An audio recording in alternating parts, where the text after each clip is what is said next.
আসছে কুরবানি ঈদে সবার হাতের কাছে বিফ থাকবে। ঈদ স্পেশাল আজকে বিফ রান্নার রেসিপিটি শেয়ার করেছি। আলহামদুলিল্লাহ চেষ্টা করেছি সম্পূর্ণ রেসিপিটি শেয়ার করার জন্য। আজকে আমি যেভাবে রান্না করেছি বাবুর্চিরা এইভাবে রান্না করে এবং ঈদ স্পেশাল এইভাবে রান্না করা হয়। বিফ রান্নার জন্য 7 কেজি বিফ নিয়েছি। এখন ম্যারিনেট করে নিতে হবে। আজকে কাপ দিয়ে সব মশলা অ্যাড করব। 3 কাপ আদা পেস্ট, 3 কাপ রসুন পেস্ট দিয়ে ভালো মতো মাখিয়ে 1 কাপ হলুদের গুঁড়া দিয়ে আবার ভালো মতো মাখিয়ে নিয়েছি। রান্নার রেগুলার তেল অ্যাড করে দিয়েছি 2 কাপ পরিমাণ। 1.5 কাপের একটু বেশি মরিচের গুঁড়া অ্যাড করেছি ঝাল ঝাল করে গরু মাংসটা খেতে দারুণ মজার হয়। 1 কাপ করে গরম মশলার গুঁড়া, ধনিয়ার গুঁড়া, ভাজা জিরার গুঁড়া, স্বাদ মতো লবণ দিয়ে ভালো মতো ম্যারিনেট করে 10 থেকে 15 মিনিটের মতো ঢাকনা দিয়ে রেস্টে রেখে দিব মশলার সাথে মাংসগুলো সুন্দরভাবে মিক্স হওয়ার জন্য। এখন লাড়কি চুলাতে বড় পাতিল বসিয়ে দিয়েছি।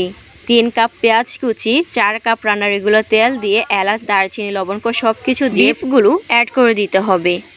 এখন অনবরত নেড়ে চেড়ে ঢাকনা দিয়ে 5 মিনিট পর পর আবার নেড়ে চেড়ে ভালো মতো বিফগুলো সিদ্ধ করে নিতে হবে। বিফগুলো কষিয়ে নেওয়ার পর 3 কাপ পরিমাণ জল অ্যাড করে দিয়েছি। জলটা যখন শুকিয়ে এসেছে, উপরে তেলটা বেশি উঠেছে, ওই পর্যায়ে চুলা থেকে নামিয়ে নিয়েছি। খুব সহজে তৈরি করে নিলাম ঈদ স্পেশাল বিফ রান্নার রেসিপি। আল্লাহ হাফেজ।